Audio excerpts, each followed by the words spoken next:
Alright, what's up guys? My name is Zack, and today I am driving a 2026 GMC Terrain AT4. Up front is a 1.5 liter turbocharged inline 4, and down below is an 8-speed automatic transmission. Now I am super excited to be driving this Terrain AT4 for two reasons.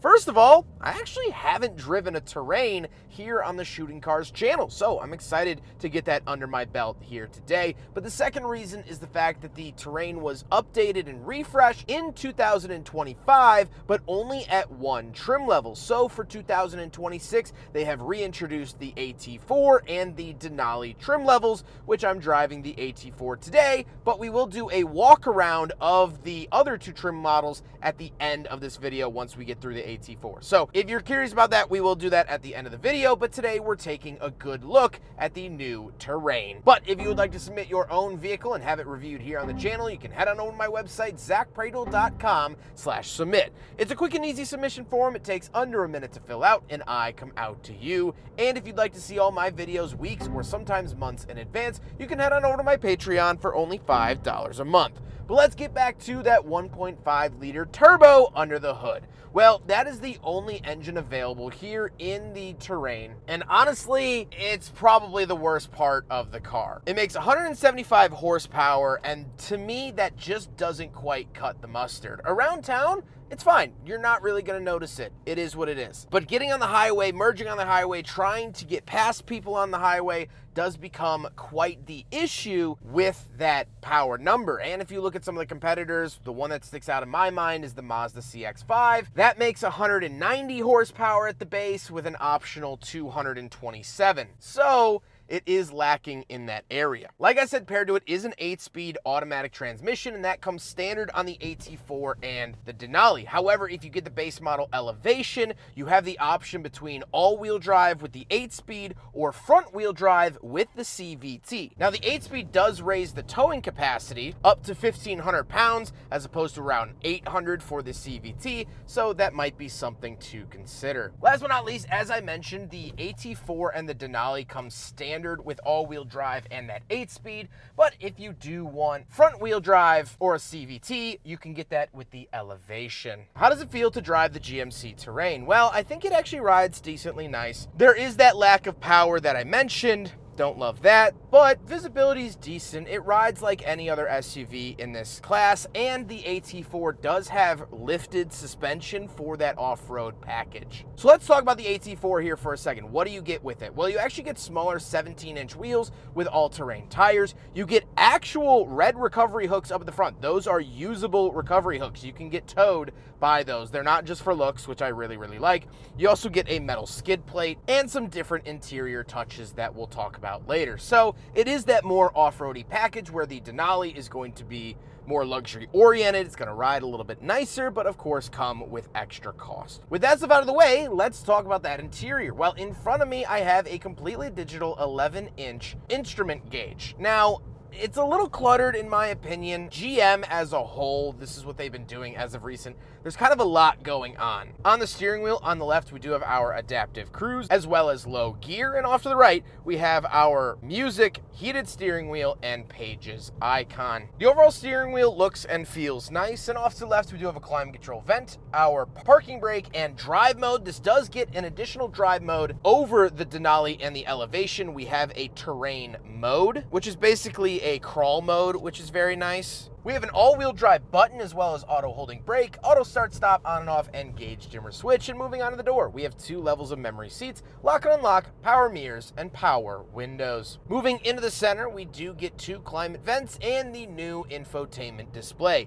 This is a diagonally 15-inch display, and as GMC told us, it's like an iPad in your car. Now, you can run Google software through here, and the GMC Terrain does have Apple CarPlay and Android Auto, where GM as a brand is starting to get rid of that in their EV products. So if you still want Apple CarPlay and Android Auto, this has it. We also do have a backup camera with the 360 camera. I really enjoy this, and I think it works very well in all your traditional fixins. I think it's relatively easy to use. And down below, we do have our climate controls. Now, this is half ran through the screen, half physical button, and I think that this is a really good, healthy mix. I like that you do have some physical buttons. The more physical buttons, to me, the better. However, they do utilize the nice screen for the logos, makes it bold, stands out, and things like that. Down below, we do have a USB-A as well as USB-C. We have a little cubby and the cup holders, so we will do a big friggin' bottle test here in the GMC Terrain for the first time ever,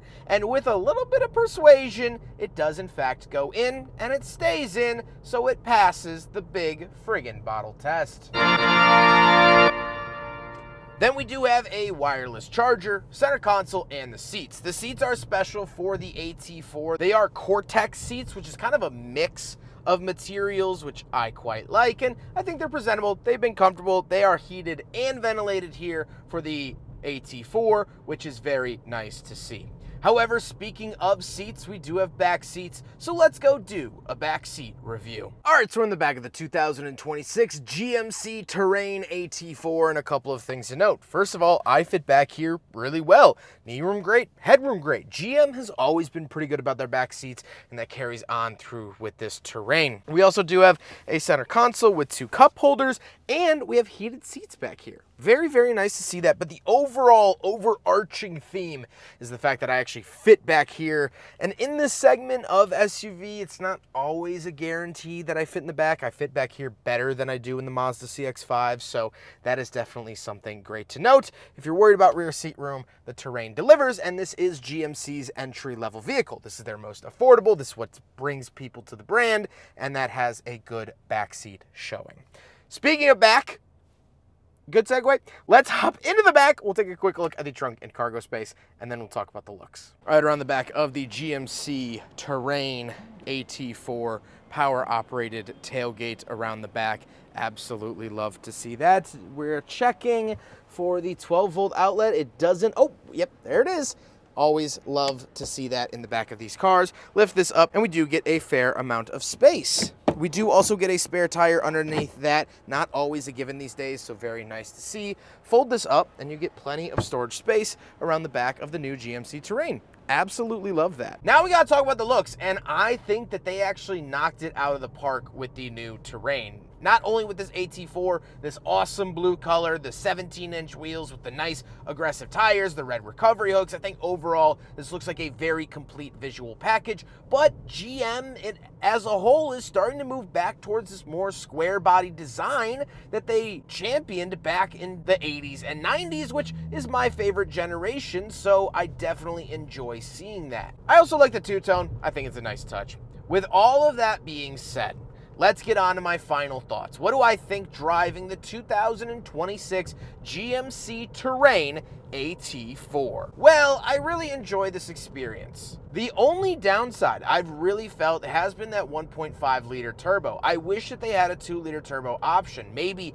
for the base model, the 1.5 liter would work, but at this price point, at this larger vehicle, this off-road vehicle, I'm gonna want something a little bit more than what they're currently giving me. However, with that being said, the interior quality has gone up astronomically since the late 2000s, early 2010s, when they debuted the original Terrain. I think the touch points are nice. There's soft touch materials where I want them to be. It has good technology, ventilated seats, heated steering wheel, fantastic display. All of that together, it's a really nice package. It's just that downside of the engine. I think with a 2 liter turbo, this honestly would be a stellar game changer, but unfortunately they don't give that to us. I hope you guys enjoyed the video. Huge thank you to GMC for bringing me up here to Detroit to drive the new Terrain. However, the video isn't quite over yet. We'll do a walk around of the 3 trim levels. Minimal talking, nothing too crazy, but we'll do a quick walkthrough so you can get an idea if you are shopping for one of these. But this is the end of the main video, so I hope you guys enjoyed it. Don't forget to rate the video, comment on the video, subscribe if you really liked it, but let's do the walk around.